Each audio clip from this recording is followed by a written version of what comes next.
Di ste ekipo, to sam ja, pravi gospodin, najveći sam gospodin Balkana. Pogledajte me kako lijepo imam košuljicu. 2,5 godine nisam obukao košulju i zato mi je ovo sad jako čudno. Sjećam se kod će sutra postati predsjednik. No slušajte ovo. Jeste znali da postoji wallpaper pozadina koju kad instalirate ubiva mobitel? Da, dobro ste čuli. Ova slika koju ću vam sad pokazati je toliko opasna da ako je stavite za pozadinu na vašem mobitelu, mobitel će vam prestati raditi. Doslovno na stotine ljudi je izgubilo mobitel instaliravajući ovu pozadinu. Kako funkcionira ta pozadina i zašto mobitel crkne kad je instalirate, sve ću vam to danas objasniti.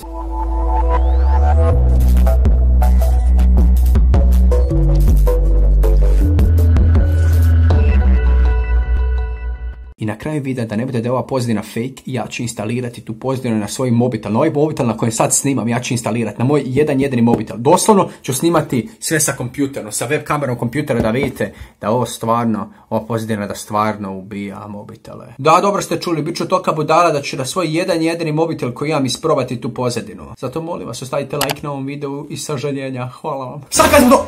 Oh my god, ovo je sramotno, žao mi je, stvarno mi je žao. Ali sad kad smo sve to riješili, vrijeme da vam pokažem kako izgleda pozadina. Ste spremni da vidite? Ste spremni? I... ovo je ta pozadina. Tako je, to je pozadina zbog koje vam crkavaju mobiteli. Znam šta mislite, na prvi pogled ova pozadina izgleda veoma normalno, kulturno, baš kao i sve druge pozadine, no u krivu ste. Ova pozadina je vrag nad vragovima, ekipo. Najvjerojatnije mislite da je ovo zapravo virus, kao skinete ovu sliku, ovu pozadinu i dođe vam virus na mobitel, no opet, to nije istina. I kad vam ispričam šta je zapravo ova slika i zašto crkavaju mobiteli zbog ove slike, počnete se smijati. Stvarno vam kažem, bit će vam smiješno kad vam objasnim zašto točno mobiteli crkavaju zbog ove pozadine. Pod broj 1. Ova slika kao sama slika vam neće uništiti mobitel, nego tek kad je stavite za pozadinu, tek će vam onda crknuti mobitel. Odlučio sam zato napraviti jedan eksperiment. Screenshotao sam tu sliku i screenshot sam taj stavio za pozadinu na mom mobitelu. I pogledajte što se desilo. Apsolutno ništa. Znam, veoma čudno i zbunjujuće. Zašto zbog screenshota ne crkne mobitel, a zbog normalne slike crkne? No zapravo je totalno razumno i ima smisla zašto zbog screenshota ne crkne mobitel i sad ću vam točno objasniti zašto. Da biste razumjeli zašto zbog screenshota ne crkne mobitel, prvo morate razumjeti zašto uopće crkne mobitel kad stavimo tu sliku za pozadinu. Pozorno pratite što ću vam sad ispričati jer sve ovo što ću vam sad reći je malo zbunjujuće i treba će vam možda malo više vremena da pohvatate stvari. Broj 1. Rezolucija ove slike je točno 1440 puta 2560, što je jednako standardnoj rezoluciji Androidove pozadine. Drugim riječima, ova slika je napravljena da bude pozadina. Broj 2. Ova slika koja ubija druge mobitele zapravo nije originalna slika, već možemo reći da je modificirana. Tu sliku je zapravo sliko znanstvenik koji se divio planinama.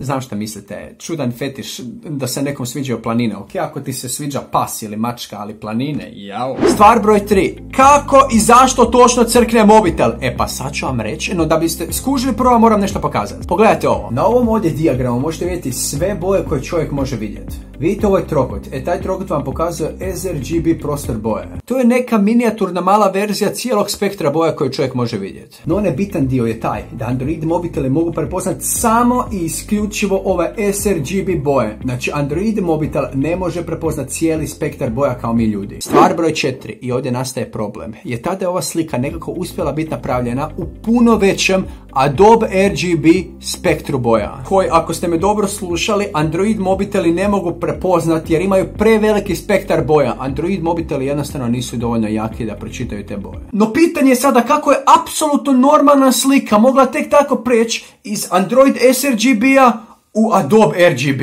Pa odgovor je pomalo komičan i pazite ovo, odgovor se krije u jednom jedinom pikselu. Tako je, dobro ste čuli. Problem je samo u jednom pikselu. Znači od sveukupno 3.686.400 piksela. Zbog ovog samo jednog se svo zlo dešava. Stvar broj 5. Zašto mobitel ne crkne kad samo otvorimo tu sliku, nego tek kad je stavimo za pozadinu? Ovako vam Android funkcionira. Ako samo upalite tu sliku, Android će automatski uspjeti identificirati problem i samo će ugasiti tu sliku. No tu onda nastaje problem da ako tu sliku stavite za pozadinu, Android će automatski cijelo vrijeme iznova identificirati jedan te isti problem i neće ga moći riješiti, jer on će ga pokušati riješiti, pokušat će ugasiti tu sliku, no slika će se opet vratiti zato jer ste je stavili za pozadinu ste stavili tu sliku.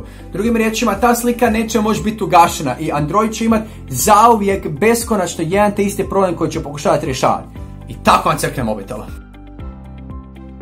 Ekipa, maknuo sam šiltericu tako da budem ozbiljan, kao ovo je ozbiljan vibe Isto, žao mi je što je ovako loša rezolucija, ali evo, to je ta slika, ajmo pokušati instalirati. Postavi za sliku pozadine. Klik. Idemo na 3, 2, 1, primjeni. Postavi oboje. Šta se desi? Oh my god.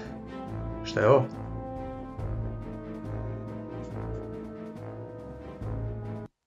Jebi ga. Mislim, yes. Ali očito sam jedan od onih mobitela na kojima ovo ne radi. Znači, postoje određeni mobiteli koji kao mogu preuzeti taj spektar slika. Ovo je izgleda da je Xiaomi mobiteli, da su Xiaomi mobiteli ti mobiteli koji mogu preuzeti spektar ovih slika. Znači, imaju veći spektar od, naprimjer, Samsung mobitela, veći spektar boja.